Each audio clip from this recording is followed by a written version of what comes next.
रोहित की दीदी समीक्षा की शादी अर्पित से हुई थी। रोहित 20 साल का था, जो कि अपना पूरा दिन मोबाइल पर ही निकालता था। कभी पबजी खेलता तो कभी यूट्यूब चलाता। एक दिन अर्पित और समीक्षा के मम्मी पापा से मिलने आते हैं और देखते हैं कि रोहित मोबाइल से हटने को तैयार ही नहीं है। अरे रोहित, तुम्हारी तो आईआईटी की परीक्षा है ना? तुम तैयारी नहीं कर रहे हो परीक्षा की? वो सब तो मोबाइल पर ही हो जाएगा। ये देखिए, ये है गूगल। इससे जो भी पूछो वो सब बता देता है। तो आखिर कागज क्यों बर्बाद करूं? अरे पर तुम इन प्रश्नों की तैयारी बिना लिखोगे कैसे? उसमें क्या है, ये देखिए नोटपैड, बिल्कुल कॉपी जैसा है, इसी पर कर लूंगा। हम जब तुम्हारी उम्र के थे तब हम दोस्त मिलकर प्रश्न हल किया करते थे। उससे हमारी हैंडराइटिंग की भी प्रैक्टिस हो जाती थी और समय का भी अंदाजा लग जाता था। और फिर साथ में हम एक दूसरे की मदद भी कर देते थे अगर कोई अटक जाए तो। आपका जमाना अलग था जीजा जी, अभी जमाना फास्ट और स्मार्ट हो गया है। जमाना क्या, अब तो फोन भी स्मार्ट हो गया है। समय के साथ बदलना पड़ता है जीजा जी। अब बस भी कीजिए, आप हर चीज को लेक्चर में बदल देते हैं। रोहित अच्छा कर लेता है परीक्षा में। इतने में अर्पित के सास ससुर जी आ जाते हैं हॉल में और अर्पित इस बारे में बात नहीं करता। हालांकि अर्पित को लगता तो है कि पूरी तरह मोबाइल पर लगे रहना सही नहीं है, पर वो इस बात को और नहीं छेड़ता। ऐसे ही 2 दिन निकल जाते हैं। समीक्षा, मुझे काम से फोन आया था, मुझे वापस काम पर लौटना पड़ेगा। पर हमें आए हुए तो 2 ही दिन हुए हैं, अभी चले गए तो माँ और पापा को अच्छा नहीं लगेगा ना। अच्छा ठीक है, तुम रुक जाओ, मैं काम खत्म करके फिर लौट आऊंगा। एक काम कीजिए ना, परसों रोहित भी परीक्षा के लिए निकलेगा, आप उसी के साथ निकल जाना। दोनों वैसे भी बात नहीं करते, साथ में जाएंगे तो हो सकता है आप लोग आपस में बातचीत भी करने लग जाओ। ठीक है, मैं काम को 2 दिन टाल सकता हूँ। उसी रात जब सब खाना खाने बैठे थे तो अर्पित अपने जाने की खबर बाकी लोगों को बताता है।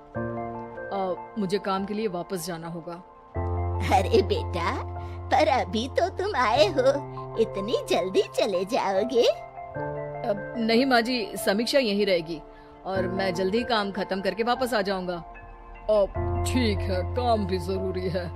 वैसे कब निकलोगे बेटा? 2 दिन में। मैंने सुना है कि उस दिन रोहित को भी परीक्षा के लिए जाना है, तो कल मैं दोनों की टिकट करा लेता हूँ बुक। मेरी टिकट रहने दीजिए जीजा जी, मैं तो फोन से ही करवा लूंगा। हाँ, पर कोई दिक्कत हो गई तो? अरे कोई दिक्कत नहीं होती जीजा जी, फोन सब कर सकता है। हमारे फोन के रिचार्ज से लेकर टीवी का रिचार्ज सब रोहित यही फोन से बैठे बैठे कर देता है। अब ये नई चीज तो हमारे समझ के परे है, पर अच्छा है कि रोहित जानता है। हमारी मेहनत इतनी कम हो गई भाई। हाँ, पर अगर टिकट नहीं मिली तो? अर्पित की बात पूरी होने से पहले ही बिजली चली जाती है। अरे ये क्या हो गया, आपने बिजली का बिल भर तो दिया था ना? अरे नहीं, मैं तो भूल गया था। अरे टेंशन मत लो माँ। देखा जीजा जी, आप बिजली का बिल भी भर सकते हो, समय बदल गया है। एक बार फिर अर्पित इस बात पर बहस नहीं करता। अगले दिन जाकर अपनी टिकट करवाता है और पैकिंग कर रहा होता है जब शाम को अचानक से रोहित के चिल्लाने की आवाज आती है। नहीं, प्लीज प्लीज हो जा, ऐसा मत कर यार, प्लीज हो जा। अरे क्या हो गया रोहित? दीदी, सर्वर हैंग हो गया, मेरी